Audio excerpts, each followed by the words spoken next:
नमस्कार प्रिय दर्शकों, आप सभी का स्मार्ट ज्योतिष सेवा में स्वागत है। दीपावली 5 दिन का ये त्योहार है। साधकों के लिए साधना का समय, भक्तों के लिए भी साधना का समय, किंतु आमजन के लिए माता लक्ष्मी की कृपा पाने का विशेष समय है। इन 5 दिनों में भी आप सर्वश्रेष्ठ साधना करके, माता लक्ष्मी का पूजन करके उनकी कृपा प्राप्त कर सकते हैं। अपने घर को धन धान्य से वर्ष पर्यंत भर सकते हैं, क्योंकि उनकी कृपा हो जाएगी तो कोई कमी नहीं रहेगी। हाँ, श्रद्धा और विश्वास की आवश्यकता अवश्य है। कर्म अच्छे करते रहिए, विचार अच्छे रखिए, माता लक्ष्मी की कृपा अवश्य आपको प्राप्त होगी। दीपावली का एक प्रसिद्ध पर्व 12 नवंबर रविवार को मनाया जाएगा। इसके पहले धनतेरस पर हमने ऑलरेडी 2 वीडियो बना रखे हैं। एक क्या खरीदना चाहिए क्या नहीं, और एक धनतेरस का मुहूर्त हमने बना रखे हैं। उनको देखना चाहें तो आप देख सकते हैं। 12 नवंबर दिन रविवार को दीपावली का ये प्रसिद्ध पर्व पूरे देश में घर घर मनाया जाएगा। इसमें दीपावली की शाम को लक्ष्मी, कुबेर और गणेश जी का पूजन किया जाता है। वहीं अर्धरात्रि में माता महाकाली का पूजन, आराधना, साधना आदि की जाती है। जबकि रात्रि शेष है, यानी अगले दिन उसी रात्रि में 12 नवंबर की ही रात्रि में 13 नवंबर की प्रातः रात्रि शेष है, यानी प्रातः 4 बजे के करीब में शुभ बजा करके दरिद्र निस्तारण किया जाता है। और साथ ही में माता लक्ष्मी से हाथ जोड़कर प्रार्थना की जाती है कि आपका आवाहन करता हूं। उन्हें बुलाया जाता है, नहीं पदार्पण किया जाता है। अब सबसे पहले तो हम आपको बता दें कि 14 नवंबर को गोवर्धन पूजा का कार्यक्रम मनाया जाएगा। 15 नवंबर को भैया दूज या चित्रगुप्त पूजा का कार्यक्रम होगा। वहीं 21 नवंबर को अक्षय नवमी का कार्यक्रम जो लोग मनाते हैं वो मनाएंगे।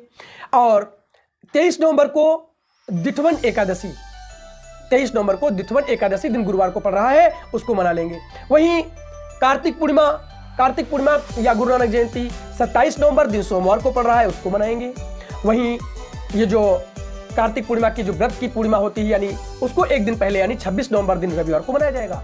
जो लोग पूर्णिमा व्रत रखते हैं वो 26 को रखेंगे, और जो लोग कार्तिक पूर्णिमा प्रातःकाल स्नान ध्यान करके दान पुण्य का कार्य करते हैं वो 27 नवंबर की प्रातःकाल सोमवार को किया जाएगा। अब जो लोग माता लक्ष्मी का विधिवत पूजन करते हैं वो लोग, मैं जो समय बता रहा हूं उसको नोट कर लें। मैं इस वीडियो में भी लिख के दे रहा हूं। देखिए, जो लोग दुकान करते हैं, जो लोग व्यवसाय करते हैं, वो लोग दोपहर में यानी 12 नवंबर की दोपहर स्थिर लग्न में, देखिए ध्यान दीजिए, लक्ष्मी पूजन को स्थिर लग्न में ही मनाया जाता है। स्थिर का मतलब माता जी को ठहराना यानी रुकना।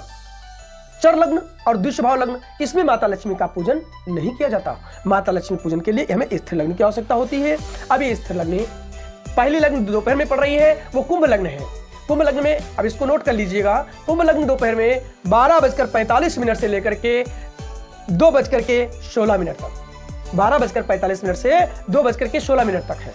इसे नोट कर लीजिए। जो लोग दुकानदार हैं, जो लोग कोई व्यवसाय करते हैं, वो इस टाइम ही माता लक्ष्मी गणेश की अपनी दुकान में स्थापना करके उनका पूजन अर्चन कर लें। इनके लिए पूर्णतः ये शुभ समय है।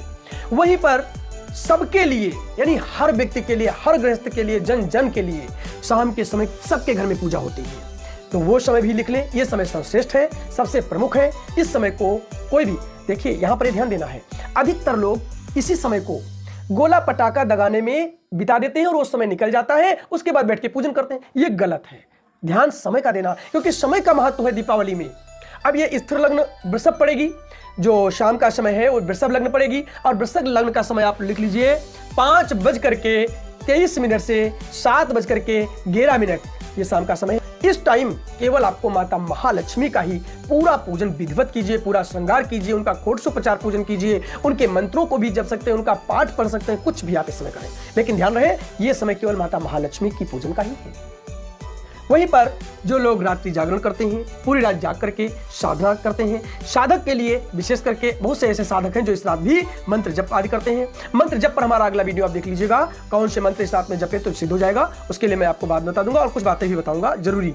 और इसमें आप समझ लीजिए, महानिशा पूजा जिसको हम कहते हैं, ये रात्रि अर्धरात्रि में, इस समय भी बहुत से लोग माता महाकाली की साधना करते हैं और बहुत से लोग माता महालक्ष्मी की ही साधना करते हैं। अब चूंकि ये लक्ष्मी पूजा का समय है, इसलिए हर गृहस्थ को माता लक्ष्मी की पूजन करने के लिए अर्धरात्रि का जो समय है सिंह लग्न मिलेगी। अब सिंह लग्न ये स्थिर लग्न है, इसका समय भी आप नोट कर लें, 11:51 से लेकर के 2:04 AM, यानी 12 बजे के बाद 11:51 से 2:04 तक का ये समय है, इसे नोट कर ले। इस समय माता का पूजन नहीं कर रहे हैं, इस समय षोडशोपचार पूजन की आवश्यकता नहीं होती। इस समय आवश्यकता होती अर्धरात्रि में कि दीपक आपका जग रहा हो और आप माता के स्तोत्र का पाठ करें, माता के मंत्रों का जप करें, माता के किसी भी भजन प्रार्थना आदि कुछ भी करें। नहीं कुछ मालूम है तो जय माता दी, जय महालक्ष्मी माता, जय नमो ओम लक्ष्मी नारायणाभ्याम नमः, कुछ भी मंत्र, कोई भी मंत्र, माता के मंत्रों का जप करें, ये सबसे श्रेष्ठ होता है। और इसके अलावा दीपावली में एक बात हम केवल आपको और बताना चाहेंगे, शाम के समय दीप अवश्य जगा दें।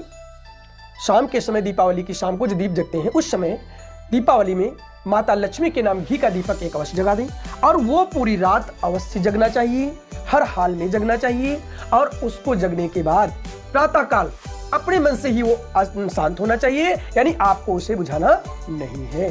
ध्यान रखिए, घी का दीपक, वो भी अगर गौ घृत मिल जाए तो अति श्रेष्ठ है, ये बहुत अच्छा माना जाता है।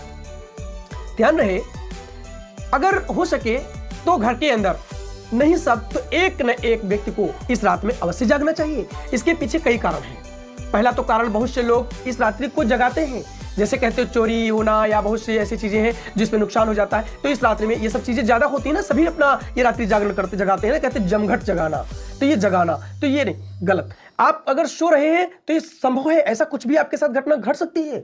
इस रात्रि घर में एक व्यक्ति को अवश्य जाग करके साधना में रत रहना चाहिए, हर घर में। ध्यान रहे, तो ये आप कार्य करें जो मैंने बताया, लाभ मिलेगा। प्रमुख जानकारी अगर कोई ज्यादा चाहते हैं तो हमारे वीडियो देखते रहिए, आपको सब जानकारी मिलती रहेंगी। हमारा अगला वीडियो जो है मंत्र सिद्धि दीपावली की रात, ग्रहण से कम नहीं है रात्रि, ग्रहण से भी श्रेष्ठ है रात्रि, क्योंकि अमोघ रात्रि है। इस रात्रि में मंत्र जप करना ना भूले, क्योंकि वो सब हम अगले वीडियो में आपको बता रहे हैं। देखिए, नमस्कार।